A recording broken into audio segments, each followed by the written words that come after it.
Hi, welcome to this DCP web tutorial. In today's tutorial, I'm going to show you how to export video content in Adobe Premiere Pro 2023. Okay, so I already have a Premiere Pro project loaded up in Adobe Premiere Pro 2023, right? So we have this project here.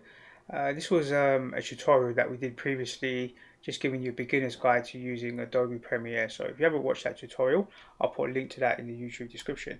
So we want to export this video content, and to do that we're going to go to File, and then we're going to go to Export, and then we're going to go to Media here, or press CTRL and M. And when we click here, we get some various options pop up. So let's just quickly look at these options and see what's going on here. So the first thing we can do is name the file. So we want to name it Planet Earth, or you can give it any sort of name, specific name here. Then inside the drop down menu, depending on the resolution that your video content is. So when we created this Premiere Pro project, we created that 1080p resolution, right? So you can select high quality 1080p, but if you're uploading to YouTube, then I'd advise you select YouTube 1080p Full HD, because then it's encoded best for YouTube. You can select some of these other bit rates and sources. You can even scale it down to high quality 720p HD, for example, or even 480p, right, for very low resolution. But we're going to stick with YouTube 1080p, or you can select high quality 1080p. One of those two options is probably best, or you can select 4K if you're editing in 4K. Once you select that, you've got an option for the different type of encoding. So if you can even do like GIF animations in here as well. If you've got short video clips, you want to do GIF animation, you can do that. I would advise that you leave it at H.264 for the format. This is going to give the best compression for exporting high quality video content. So this is the best sort of compression that you can use. This is the one I advise. There used to be MPEG before, that was a bit old, and you've got some other options down here as well, but I would stick with H.264. Then you've got the video content in here. So inside the video, you've actually got a drop down where you can then again select the different resolutions, right? But this is not the preset option. This kind of overrides the preset here. You can set your frame rate, so you can untick this and set a specific frame rate here. So you can increase it to 30 frames a second if you want. As default, it will be grayed out because you have to untick this to change the frame rate. And the default frame rate for this video clip happened to be 25 frames a second. All of these other options, I would kind of leave them alone. I wouldn't play around with them too much. Typically, you know, Adobe Premiere is going to set up this export in the best compression, the best options for you. You can disable the audio, so if you want to export just video without the audio, you can disable it by using this option. Again, I would leave pretty much these settings as they are, as standard, and the rest of the settings, they're pretty much default as they are, so you don't really need to play around with these settings too much. So if you're new to Premiere Pro, my advice is just go to the top here and then select YouTube or 1080p export, and then everything else should be set up for you pretty well. So now you can just go ahead and click export. You can also send it to the media encoder as well. So if you click export now, it will start to export this video. So if I just go ahead and let's just make sure we export it to the right directory. So one thing to note is here is the location, right? So I want to export this to a folder on my desktop. So if I go to my desktop, let's go to this folder here, and we're going to save it in here. So just click save and then click export. And this should take a few seconds. It's quite a short video clip, it's only a minute long, so it shouldn't take too long to export that video. I'm just going to show you one other option as well.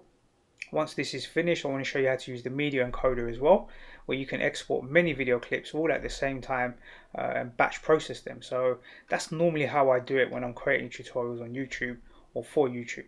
So let's go ahead and close this, and we'll just save it. And if we check this folder on my desktop, you'll see that we have the exported file here, right? This is the exported file. But we can also, imagine if you've got like, I don't know, 7 or 8 folders here, and each folder has a different project inside of it. So imagine you've done editing for 5 or 6 different videos. Maybe you want to upload them to your website or YouTube. What you can do is go to the media encoder. So if you've got the whole Adobe software installed on your machine, I would advise you use the media encoder. The reason why is all of this stuff can be done in the background. So all you do is go ahead and drag and drop this into the media encoder, give it a few seconds to scan, and then you'll see the file here.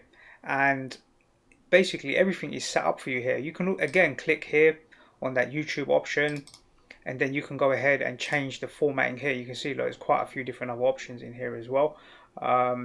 You get some, quite a lot of different options in terms of the encoding, right? But YouTube is default down here. You can even do like 4K for YouTube as well. You've got loads of different options and bit rates, and you can do stuff for Twitter, specific sizes for Vimeo, encoding as well, and for Facebook, and so forth. But normally I just export YouTube 1080p, upload that to Facebook, upload it to YouTube, and it all seems to work perfectly fine. Then you've got similar options here, just like in Adobe Premiere Pro. You can tweak these options like the video, the sizing and stuff like this. You can tweak it in there as well, and just have a, tweak the settings. Sometimes if you just want to send a video, let's say just for proof, imagine you're working on a project but you don't want to really send a high resolution file, you may select something like adaptive low bitrate or medium bitrate, and that will reduce the file size so you can send it via WeTransfer or some other tool for someone else to check it before you go ahead and export the high resolution. So once you're already set up in here, you can go ahead and click OK, and then you can go and drag another file in here. So for example, let's just say, let's just go back to this folder. Imagine if we just make a copy of this Premiere Pro project, let's call it V2, and we can drag that into here. And then we could export it using different settings. So this could have been a completely different project, but it happens to be two of the same project, just renamed, right? And we can go to YouTube here, click on it, and change the bit rate to something like low bit rate, and then click OK. And then we can just click the play button. And when we click this button here, it's going to do the export. So this first one will be the full 1080p HD resolution.